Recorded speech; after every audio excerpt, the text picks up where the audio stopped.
Welcome back to Elemental Craft. Your host always, Brian Welsbacher. The other host, Ian Sproul from Beer Garden Jinx in beautiful Jinx, Oklahoma, America. Yeah. We're going to talk about some American beers right now. We're talking lake beers. These beautiful cans that you see lined up here. This is going to be your six-pack of the week. We're going to hit it hard when you don't have to, and you can enjoy the lake weekend, drink on some of these lovelies where you're not going to get too hammered. Let's just kick it right off with some Anderson Valley. My pardon. We'll cut that out. But with their Briny Melon. I haven't had it lately, but it's a nice little Gose. They do a couple different Goses. The Briny Melon, I think you get a little more tart. It's one of my favorites, and I always kind of liken it to the Gatorade of beers because you get a little bit of that salinity, plus it's kind of tart, and it's just real crisp and refreshing. Cool. And nice. Real delicious. So if you like something more where it's not super hoppy or anything like that, this is probably more your speed, you know. And again, something you can drink on the lake or floating. We're going to allow float trips in this because I've taken quite a few of these on a float trip before. I feel like I'm a little too old for that these days, but you know, to each his own. Moving down the line with sticking with Goses, there are some of our friends up in near Bloomington, Illinois, Destihl Brewing. They're going to expand ginormously about this time this episode airs. We've been getting their beers here for the past year, I guess. So. Yeah, probably a year and a half or so. Yeah. Been doing well here, I assume, at Beer Garden? Yeah, this is our top seller from Destihl. Okay. Yeah. Cool. Yeah, here goes Nothin. Pretty cool pun on the name. You see a lot of their cans with this, what's the name of that thing? Whatever that design is. Chevron? Chevron, thank you. I don't know that shit. I should. But yeah, another super easy drinking beer, 4%. I believe Anderson Valley is pretty low alcohol by volume. 5.2. Oh, it's 5? Yeah. Wow. This one's 4. So we're going up a little bit in alcohol. This one on the tartness scale is a lot more sour and tart than the Briny Melon. So if you're good point. If you're just getting into like kettle sours and sour styles of beer, the Briny Melon's a good intro, and then the Wild Sour series from Destihl is another step up, or maybe 2 steps up on the sour factor. You mentioned tart and sour, 2 terms that kind of people lump together, but there isn't really a sour scale just yet that I've seen that can really, you know, everybody just, you know, oh, it's sour, I can't drink sour beer. Right. You know, or, so and again, we're trying to tell you guys, you know, this is going to be more tart than sour. Sour's going to be more, hit you more in the back of the tongue, and tart's not going to be quite, you're going to get more flavor from the beer, but it's going to have a tart, you know, kind of aftertaste, right? A little more finish. So, something to learn from that. Again, we always promote the BJCP guidelines online. You can always, they'll tell you exactly how these beers are supposed to taste.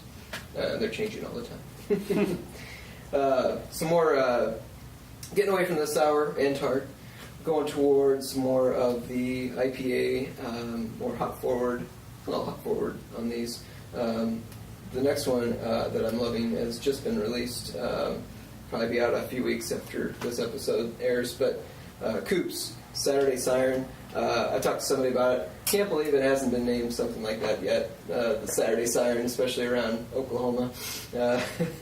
But I love the artwork already. This wins in my book just for the art alone. But you know, I love their little icons up here. This one up here, you probably can't see it, but has a little grill, perfect grilling beer. Yeah. So they have it as a dry hopped pils. This also is about 5%. Going to be easy drinking for grilling, lawnmower beers, and again on the lake. I'm definitely taking like a case, half a case. I want some more of these to the lake with me this July. Interesting fact you were telling me about that with the hops, with Idaho 07. Yeah, we weren't too big of a fan. I wasn't a fan. I had the single hop Idaho 7 from Tallgrass, and I just didn't care for it.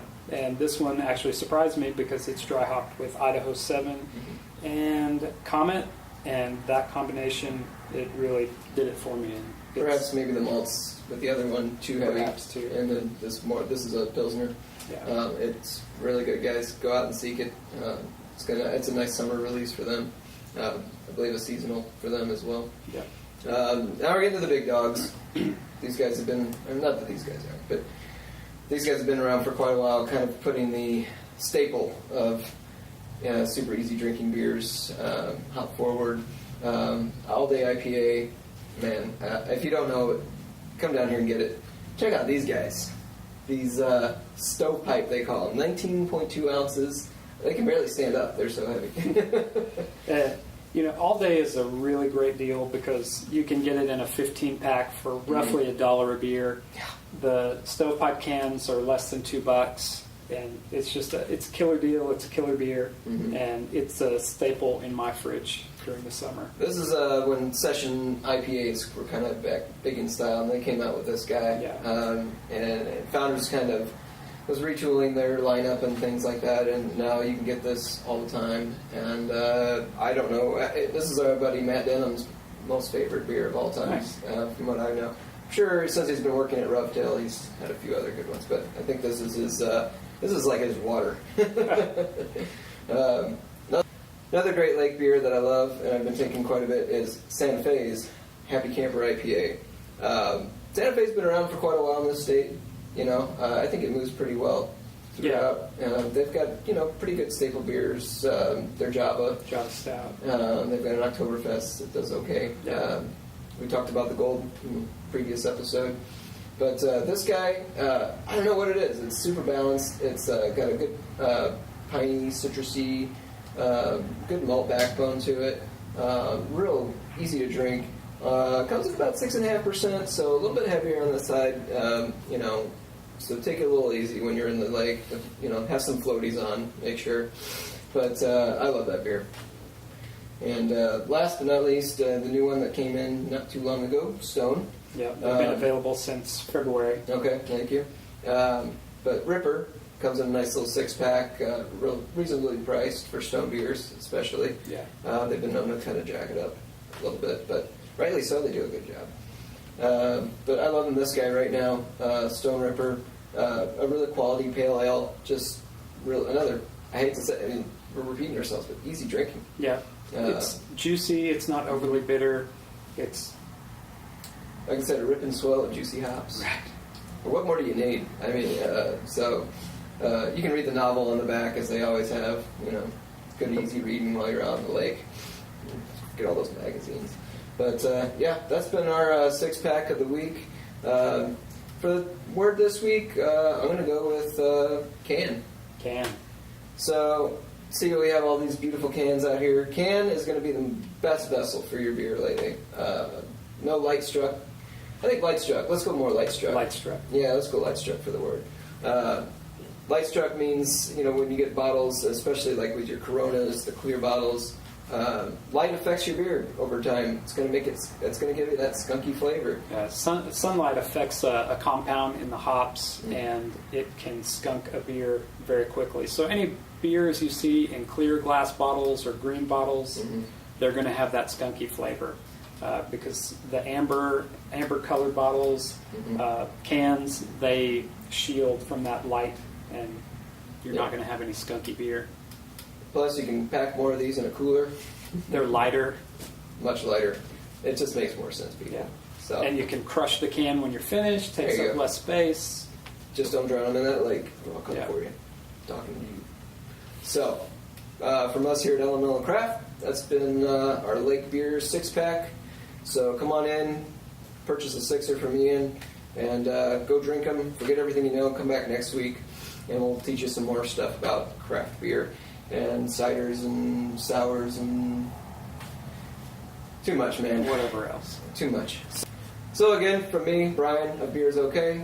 Make sure you find us on beersok.com, Oklahoma Craft Beer for the blog and podcast, and make sure you subscribe below for this episode. And again, my co-host Ian, over here at Beer Garden and Jinx. Where can they find you?